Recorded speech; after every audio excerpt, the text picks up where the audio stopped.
जय महाकाल दोस्तों, कैसे हैं आप सभी लोग। आशा करता हूँ आप सभी लोग स्वस्थ होंगे। आज हम आप लोगों के लिए लेकर आए हैं एसएससी सीएचएसएल 2024 का रीजनिंग का एनालिसिस। जो पेपर हमारा 11 जुलाई 2024 को सुबह 9 बजे से लेकर 10 बजे तक की यानी कि 11 तारीख की पहली शिफ्ट में जो पेपर हुआ था हमारा, उसका हमारा रीजनिंग का एनालिसिस है। और ये वीडियो हमारा 33वां वीडियो है। इससे पहले रीजनिंग एनालिसिस के 32 वीडियो और आ चुके हैं। अगर आपने उन वीडियो को नहीं देखा है तो आप उन वीडियो को भी अवश्य देख लें, क्योंकि जितनी भी आपको परेशानियां आ सकती हैं, अभी क्या है सीजीएल का पेपर चल रहा है। ठीक है, तो पेपर चल रहा है तो उसमें भी कुछ ना कुछ सवाल इस सीएचएसएल के एनालिसिस में से फंसने के पूरे पूरे चांस हैं, क्योंकि सवाल तो वही है, बस पैटर्न और संख्याएं बदल जाती हैं। ठीक है, सवाल वही के वही आएंगे आपके लिए, बस संख्याएं आपको थोड़ी इधर उधर हो जाएंगी। तो आपको क्या है सीजीएल के पेपर में भी बहुत आसानी रहेगी, और आने वाले आगे जितने भी एग्जाम होंगे उनके लिए भी आपके लिए वो फायदेमंद होगा। अब बढ़ते हैं हम अपने वीडियो की तरफ। आज का हमारा पहला प्रश्न है। पहला प्रश्न हमारे पास कह रहा है, एक निश्चित कूट भाषा में बॉर्न को 8234 लिखा जाता है और नॉर्म को 6328 लिखा जाता है, उसी कूट भाषा में एम को कैसे लिखा जाएगा।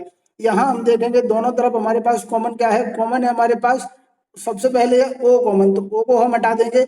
ओ के बाद है हमारे पास आर, तो आर को कैंसिल कर देंगे। आर के बाद है एन, तो एन को कैंसिल कर देंगे। ठीक है, ये तीन हमारे कैंसिल हो गए। अब एन को कैंसिल करने के बाद सबसे पहले हम इधर से कैंसिल करेंगे, 8 को कैंसिल किया, फिर हमने 2 को कैंसिल किया, फिर कॉमन हमारे पास 3 है तो 3 को कैंसिल कर देंगे। अब बी के लिए हमारे पास बचा है 4 और एम के लिए बचा है हमारे पास 6। ठीक है, ये दोनों कोड हमारे पास बच गए, तो एम को कैसे लिखा जाएगा, तो एम को 6 लिखा जाएगा, यानी ऑप्शन नंबर पहला। अब बढ़ते हैं अगले प्रश्न पर। अगला प्रश्न है हमारे पास कथन निष्कर्ष का। हमारे पास इसको फ्लोगिज्म बोलते हैं, उसका हमारे पास सवाल है। 3 कथन दिए हैं और 3 ही हमारे पास निष्कर्ष दिए हैं। उसके बाद 4 ऑप्शनों में बताना है कौन सा ऑप्शन सही है। सबसे पहला कथन है हमारे पास, सभी सीढ़ियां कुर्सियां हैं। तो सभी सीढ़ियां को हम कह देंगे सभी सीढ़ियां। ठीक है, इस तरीके से हम बनाएंगे। सभी सीढ़ी हमारे पास क्या हो जाएंगी, सीढ़ी हमारे पास हो गई कुर्सी। ठीक है, सभी सीढ़ी हमारे पास हो गई कुर्सी। उसके बाद कह रहा है सभी कुर्सियां मेज हैं, तो सभी जितनी भी कुर्सियां हैं वो सब क्या है, वो है हमारी मेज। फिर तीसरा कथन कह रहा है कोई मेज जीना नहीं है, तो मेज और जीना के बीच में कोई भी संबंध नहीं है। ठीक है, इस तरीके से ये हो जाएगा। अब हम देखेंगे निष्कर्ष। निष्कर्ष, पहला निष्कर्ष हमारे पास क्या कह रहा है, कुछ मेज सीढ़ियां हैं।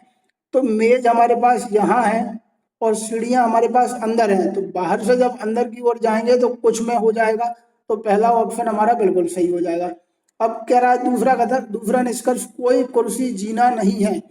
तो मेज का हमारा इतना इतना हिस्सा क्या है, हमारे पास कुर्सी है, और कोई भी मेज हमारी जीना नहीं है, तो फिर कोई भी कुर्सी हमारी जीना नहीं होगी, तो बिल्कुल सही कह रहा है। फिर अब कुछ सीढ़ियां जीने हैं, सीढ़ियां हमारे पास इसके अंदर है। यहाँ सीढ़ियां किसका हिस्सा है, सीढ़ियां है मेज का हिस्सा, और मेज और जीना में कोई संबंध नहीं है, तो कुछ सीढ़ियां जीने हैं नहीं है, तो तीसरा निष्कर्ष हमारा गलत हो जाएगा। तो हमारे केवल एक और दो निष्कर्ष अनुसरण करेंगे, ऑप्शन नंबर 2। अब बढ़ेंगे अगले प्रश्न पर। अगला प्रश्न हमारे पास है, ए का अर्थ है भाग, बी का अर्थ है गुणा, सी का अर्थ प्लस और डी का अर्थ माइनस। केवल इतना देखेंगे हम और समीकरण में इसको लगा देंगे। तो बी का अर्थ सबसे पहले यहाँ है गुणा, फिर डी का अर्थ है माइनस, माइनस कर देंगे यहाँ, ए की जगह कर देंगे हम भाग और सी की जगह कर देंगे हम प्लस। ठीक है, तो सबसे पहले हम 62 और 2 का गुणा करेंगे, आएगा हमारे पास 124, माइनस करेंगे 190 में हम 5 का भाग लगाएंगे तो मिल जाएगा हमें 38। कितना मिलेगा, 38 प्लस का कर देंगे हम 7। ठीक है, तो 124 और 7 हमारे पास हो जाएंगे 131। 131 में से जब हम 38 को माइनस करेंगे तो हमारे पास आ जाएगा 93, ऑप्शन नंबर 3। अब बढ़ेंगे अगले प्रश्न पर। अगला प्रश्न है हमारे पास, उस सही विकल्प का चयन कीजिए जिसे दी गई श्रृंखला के रिक्त स्थानों में उसी क्रम में रखने पर श्रृंखला तार्किक रूप से पूरी हो जाएगी। जब भी हमें इस तरीके की श्रृंखला दी हो तो इसमें हम देखेंगे कुल अक्षरों की संख्या, तो कुल अक्षर हमारे पास है 20। अब 20 को हम क्या करेंगे, 5-5 अक्षरों को 4 भागों में तोड़ लेंगे। तो सबसे पहला भाग बनेगा हमारा यहाँ पर। ठीक है, इसके बाद बनेगा यहाँ, दूसरा भाग हो जाएगा, फिर तीसरा भाग बनेगा हमारा यहाँ। अब इस सवाल में हम क्या करते हैं, एक सी सीरीज बनाते हैं। क्यू हमारे पास पहले स्थान पर है, ठीक है, और इसमें भी हमारे पहले स्थान पर है, तो सबसे पहले यहाँ जो अक्षर आएगा वो हमारा क्या हो जाएगा, क्यू हो जाएगा। ठीक है, फिर क्यू के बाद यू है, यहाँ पर यहाँ भी है, चौथे में भी यू है, तो पहले दूसरे वाले में क्या आ जाएगा, यहाँ पर यू आ जाएगा। ठीक है, फिर हमारे पास क्या है, ए का क्रम कितना है, 1, बाई का क्रम कितना है हमारा 25, यानी कि -2 हो रहा है। तो फिर यहाँ जब हम करेंगे -2 तो हमारे पास हो जाएगा 23, और 23 पे हमारा क्या होगा, डब्लू, और फिर यहाँ यू है और इसका क्रम है 21। तो बिल्कुल सीधी सीधी श्रृंखला है। फिर आई के बाद देखेंगे हम, आई हैगा हमारे पास, यहाँ है, दूसरे में है, तीसरे में है, चौथे में नहीं है, तो चौथे में हमारे पास क्या हो जाएगा, आई। पांचवे में देखेंगे, पांचवे में एल, एक में, दो में, तीन में, तो फिर पहले में हो जाएगा एल। सबसे पहला अक्षर हमारे पास आएगा एल, जो पहले का है वो आएगा एल, एल के बाद आएगा यू। अब हम देखेंगे किस ऑप्शन में है, केवल ऑप्शन नंबर 3 में हमें एल के बाद यू दिख रहा है, तो तीसरे ऑप्शन को हम टिक कर देंगे। अब बढ़ेंगे अगले प्रश्न पर। अगला प्रश्न है हमारा, उस विकल्प आकृति का चयन कीजिए जिसमें दी गई आकृति उसके भाग के रूप में निहित है और ढूंढन की अनुमति नहीं है। हमारे पास एक आकृति दी है, इस आकृति को हमें देखना है किस ऑप्शन में यह छुपी हुई आकृति है। तो ये आकृति हमें ऑप्शन नंबर 4 में दिखाई दे रही है, तो हम कहेंगे कि ऑप्शन नंबर 4 में हमारी ये आकृति है। इस आकृति को अगर आप देखेंगे यहाँ से, तो हमें प्रश्न आकृति दिखाई दे रही है। ठीक है, प्रश्न आकृति हमारे किस ऑप्शन में है, ऑप्शन नंबर 4 में। इस तरीके से इन छुपी हुई आकृतियों को हम देखते हैं। बढ़ते हैं अगले प्रश्न पर। अगला प्रश्न हमारा क्या कर रहा है, निम्न में से कौन सी संख्या दी गई श्रृंखला में प्रश्न चिन्ह के स्थान पर आएगी। यहाँ हम क्या करेंगे, एक संख्या बड़ी है, दूसरी छोटी है, फिर बड़ी, तीसरी छोटी, इस तरीके से हो तो हम एक छोड़ के देखते हैं अंतर। 214 और 179 का अंतर देखेंगे तो हमारे पास अंतर आएगा 35 का। फिर 179 और 144 में अंतर देखेंगे तो आएगा 135 का। फिर 144 और 109 में अंतर देखेंगे तो आएगा हमारा फिर 35 का। ठीक है, फिर 109 में यहाँ हमारे पास क्या है, सवाल थोड़ा गलत हो गया, प्रश्नवाचक के स्थान पर इसमें 156 है। कितना है, 156। फिर उसके बाद हमारा प्रश्नवाचक चिन्ह दिया हुआ है। ठीक है, तो 109 के टाइपिंग मिस्टेक थी, इसीलिए ऐसा हो गया है। फिर 109 और प्रश्नवाचक में अंतर देखेंगे तो अंतर आएगा 35 का। ठीक है, 35 का अंतर आएगा, तो 109 में से जब हम 35 माइनस करेंगे तो हमारे पास आ जाएगा 74। ऑप्शन नंबर 4 हमारा बिल्कुल सही हो जाएगा। अब बढ़ेंगे हम अगले प्रश्न पर। अगला प्रश्न हमारा कह रहा है, अंग्रेजी वर्णमाला क्रम के आधार पर GJHKIMKM से एक निश्चित प्रकार से संबंधित है, उसी प्रकार QTRUSWUW से संबंधित है। समान तर्क का अनुसरण करते हुए ILJM निम्न में से किससे संबंधित है। यहाँ इन दोनों में जो संबंध होगा ना, वही संबंध हमारा इन दोनों में होगा, तो केवल हम इस एक में संबंध देख लेंगे और इस वाले में उस संबंध को हम लगा देंगे। तो हम देखेंगे जी का हो रहा है आई, यानी कि प्लस का 2 हो गया। ठीक है, तो आई में जब +2 करेंगे तो हमारे पास आ जाएगा के। फिर जे का क्रम है 10 और एम का क्रम है 13, यानी कि प्लस का 3। तो एल का क्रम 12 और 3 जोड़ेंगे तो हो जाएगा 15, यानी कि ओ। हमें केवल के ओ ऑप्शन नंबर 3 में मिल रहा है, तो हम टिक करके अगले सवाल पर बढ़ जाएंगे बिना किसी देरी के। ठीक है, इससे हमारा टाइम बचेगा पूरा पूरा। अब बढ़ेंगे अगले प्रश्न पर। अगला प्रश्न क्या कह रहा है हमारा, 4 अक्षर समूह दिए हैं जिनमें से 3 किसी न किसी एक रूप में समान है और एक उनसे अलग है, उस अलग का हमें चयन करना है। इन चारों में हम देखेंगे क्या नियम लग रहा है। उसके बाद कोई भी 3 एक समान होंगे और एक उसमें से अलग होगा, बस उसी अलग की हमें पहचान करनी है और उसको सामने लाके हमें खड़ा करना है। तो सबसे पहले देखेंगे ए और जेड दोनों का योग हो जाएगा 27। इसी प्रकार सी और एक्स फिर से दोनों का योगफल हो जाएगा 27। ठीक है, फिर एम और एन 13 और 14 का योग 27। फिर 15 और 12 का योग 27। फिर देखेंगे पी का 16, एल का कितना होता है 12। तो 16 और 12 हो गए हमारे पास 28, लेकिन हमें चाहिए 27, तो ऑप्शन नंबर 3 हमारा फिर सही हो जाएगा। ठीक है, इस तरीके से चेक करेंगे। अब बढ़ेंगे हम अगले प्रश्न पर। अगला प्रश्न है आप लोगों के लिए, दी गई आकृति के उस सही दर्पण प्रतिबिंब को चुनिए जो नीचे दर्शाए गए अनुसार दर्पण को mn पर रखने पर बनेगा। mn एक दर्पण है, इसमें कुछ नहीं होगा, लेफ्ट वाला इससे राइट में जाएगा और राइट वाला हमारा लेफ्ट में आएगा। सबसे पहले के आएगा, दूसरे ऑप्शन में गलत के दिया है, हमारा बिल्कुल सही दिया है। के बाद आएगा हमारा आर, आर हमारा पहले ऑप्शन में गलत दिया है तो इसको हटा देंगे। आर के बाद आएगा हमारे पास ई, ई हमारा सही दिया है 3 में और 4 में। ई के बाद आएगा 7, 7 हमारा चौथे ऑप्शन में बिल्कुल सही दिशा में दिया है तो इसको हटा देंगे, फिर ऑप्शन नंबर 3 हमारा सही हो जाएगा। ऐसे सवालों में क्या है, हम कैंसिल आउट करके देखते हैं, जो अक्षर होते हैं उनको कैंसिल कर देंगे, अगर गलत प्रतिबिंब बन रहा है तो सही हमारा अपने आप सामने आ जाता है। अब बढ़ते हैं हम अगले प्रश्न पर। अगला प्रश्न कह रहा है हमारा, अंग्रेजी वर्णमाला क्रम के आधार पर JHDC KGEB से एक निश्चित प्रकार से संबंधित है, उसी प्रकार QOKJ RNLI से संबंधित है, तो समान तर्क का अनुसरण करते हुए USON निम्न में से किससे संबंधित है। फिर से हम वही पुराना वाला नियम लगाएंगे, इन दोनों में समान नियम लगेगा तो हम किसी एक में इनकी तुलना करके देख लेते हैं। J का क्रम 10 होता है, K का क्रम 11 यानी प्लस का 1, तो U में जब प्लस 1 करेंगे तो हमारे पास हो जाएगा V। फिर H का क्रम 8 और G का क्रम 7 यानी -1, तो S में से जब -1 करेंगे, S का क्रम 19 -1 18, 18 पे हो जाएगा हमारा R। ठीक है, अब V और R हमें केवल पहले और तीसरे ऑप्शन में दिख रहा है तो दूसरे और चौथे को कैंसिल कर देंगे। फिर तीसरे ऑप्शन में देखेंगे डी, डी का क्रम 4, ई का क्रम 5, फिर से +1 हो गया तो फिर ओ, ओ के बाद आएगा हमारा पी, हमें मिल गया ऑप्शन नंबर 3 बिल्कुल सही, तो फिर हम इसको टिक कर देंगे, चौथे ऑप्शन को चेक नहीं करेंगे। ऑप्शनों से इन सवालों को हम हल करेंगे तो जल्दी आ जाता है। अब बढ़ते हैं अगले प्रश्न पर।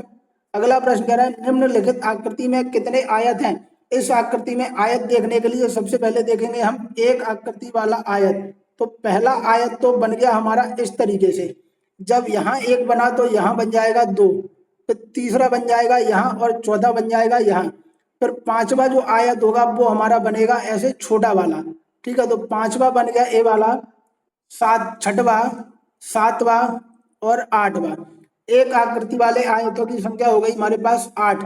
अब हम देखेंगे इसके बाद एक आयत हमारा बनेगा बड़ा वाला, बड़ा कौन सा, 5, 6, 8 और 7, एक ए वाला बन गया, तो एक आयत और बन गया, तो कुल आयत हो गए हमारे पास 9। ठीक है, बहुत ही सरल सवाल पूछा था इस बार एसएससी ने, CHSL में बहुत ही सरल सवाल थे जो आप देखते से ही हल कर सकते थे। अब बढ़ेंगे हम अगले प्रश्न पर। अगला प्रश्न क्या कह रहा है हमारा, यदि 24 जुलाई 1999 को शनिवार था तो 28 जुलाई 2003 को कौन सा दिन रहा होगा। अब हम देखेंगे 24 जुलाई से 28 जुलाई आगे आएगी इसके बाद, तो 24 जुलाई से हम 24 जुलाई 2003 तक चलेंगे। कहाँ तक चलेंगे, 24 जुलाई 2003 तक। तो अब हम देखेंगे 1999 से लेकर 2003 कुल वर्ष कितने हो गए हमारे पास, 4 वर्ष हो गए। इन 4 वर्षों में कौन सी फरवरी लीप ईयर की ऐसी आएगी जो 1999 से 2003 के बीच में आएगी। केवल और केवल वर्ष 2000 की फरवरी इन दोनों के बीच में आएगी। 2000 हमारा लीप ईयर, तो लीप ईयर में साधारण वर्ष की तुलना में एक विषम दिन ज्यादा हो जाता है, तो कुल विषम दिन हो गए हमारे पास कितने, 5। अब 5 विषम दिन हो गए। अब 24 जुलाई से हमें चलना है, कहाँ से, 24 जुलाई से चलना है हमें 28 जुलाई तक, तो 24 जुलाई से 28 जुलाई तक हमारे पास 4 दिन और हो गए।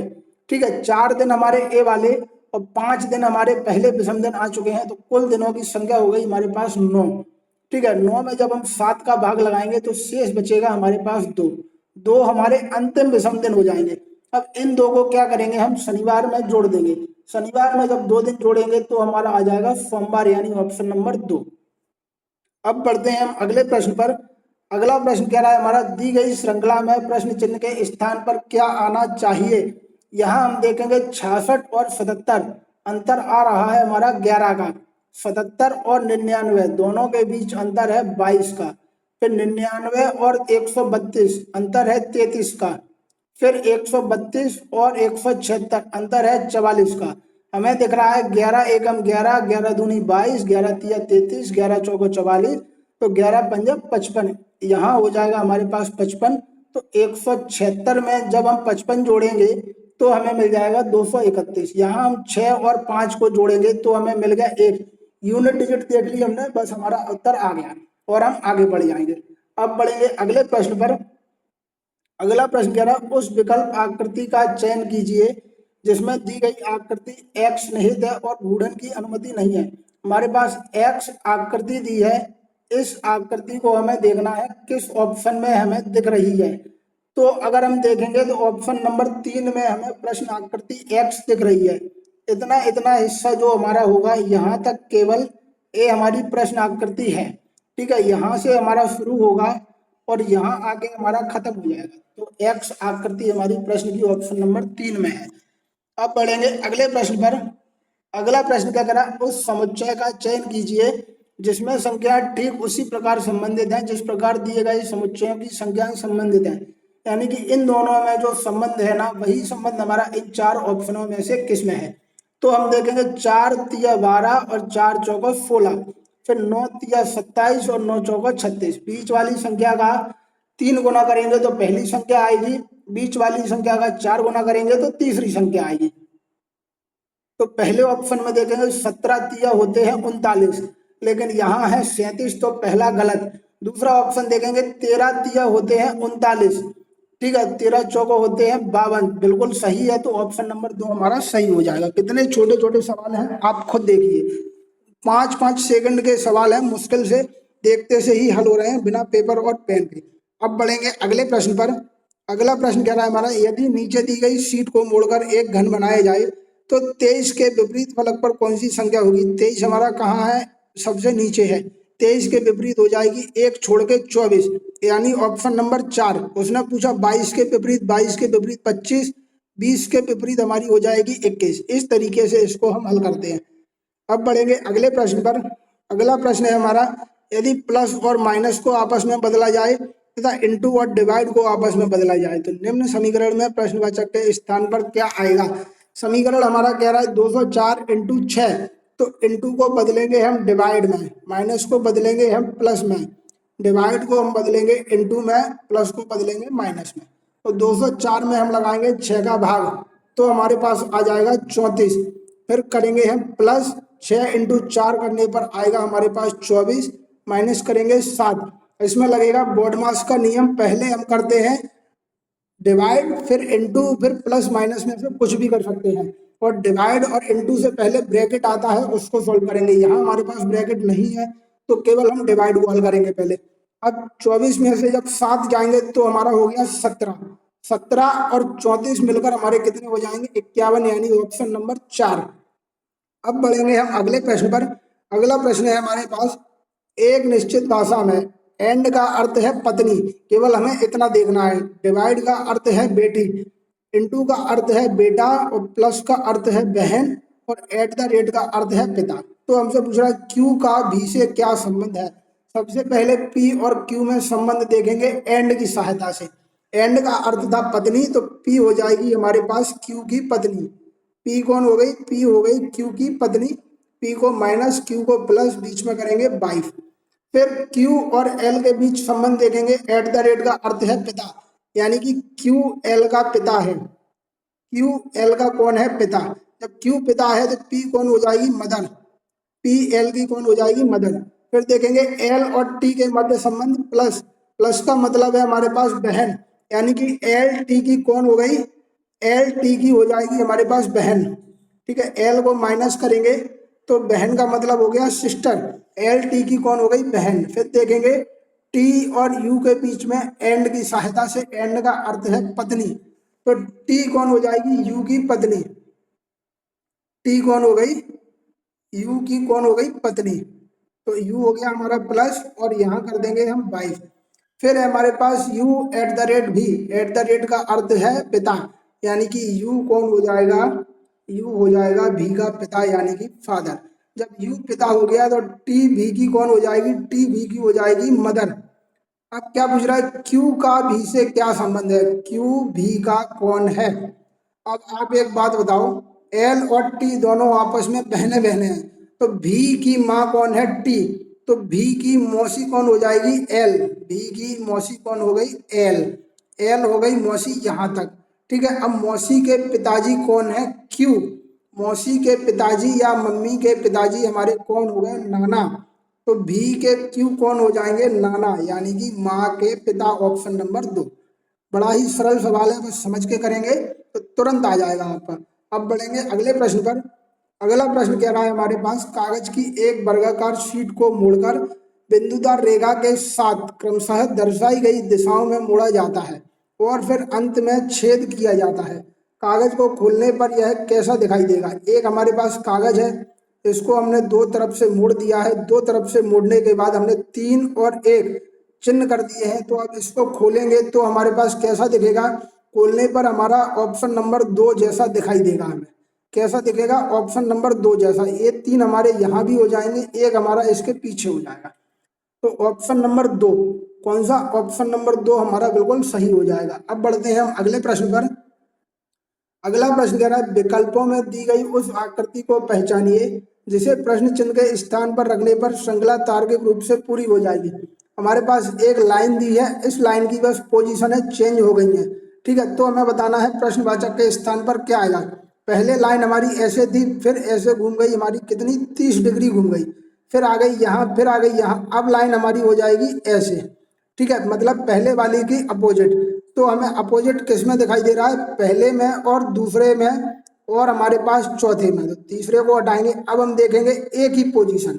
ए हमारा एरो के बिल्कुल सामने है, फिर एरो से विपरीत चला गया, यानी ए अपनी जा रहा है विपरीत दिशा में, फिर ए यहाँ आ गया, फिर बीच में। तो ए अब आ जाएगा हमारा इस कॉर्नर पर, ठीक है, एरो के ठीक सामने। एरो के ठीक सामने ऑप्शन नंबर 2 में हमें मिल रहा है, तो ऑप्शन नंबर 2 को हम पे टिक कर देंगे। अब बढ़ेंगे हम अगले प्रश्न पर। अगला प्रश्न है हमारे पास एक निश्चित कूट भाषा में, फिर से हमारे पास वर्णमाला का सवाल आ गया। DZLV को HDJD लिखा जाता है और CQ/H को GUWF लिखा जाता है। उस कूट भाषा में MTBE को कैसे लिखा जाएगा। यहाँ भी हम देखेंगे D का क्रम 4 और H का क्रम 8, ठीक है। तो दोनों में क्या हो गया +4, M का क्रम 13 +4 करेंगे तो हमारे पास आ जाएगा Q, और Q हमें दूसरे और तीसरे में दिख रहा है, तो पहले और चौथे को कैंसिल कर देंगे। फिर Z के बाद है D, फिर से हमारा +4 हो गया, तो D में जब +4 करेंगे तो हो जाएगा 24, 24 पे होगा X। हमें ऑप्शन नंबर 2 मिल गया। तो फिर हम चलते हैं अगले प्रश्न पर। क्यों अपना टाइम खराब करें पूरे अक्षर निकालने में, हमें तो केवल उत्तर से मतलब है पेपर में, ठीक है। बढ़ेंगे अगले प्रश्न पर। अगला प्रश्न है हमारे पास उस शब्द युग्म का चयन कीजिए जो नीचे दिए गए शब्दों के युग्म में व्यक्त किए गए समान संबंध का सबसे अच्छा निरूपण करता है।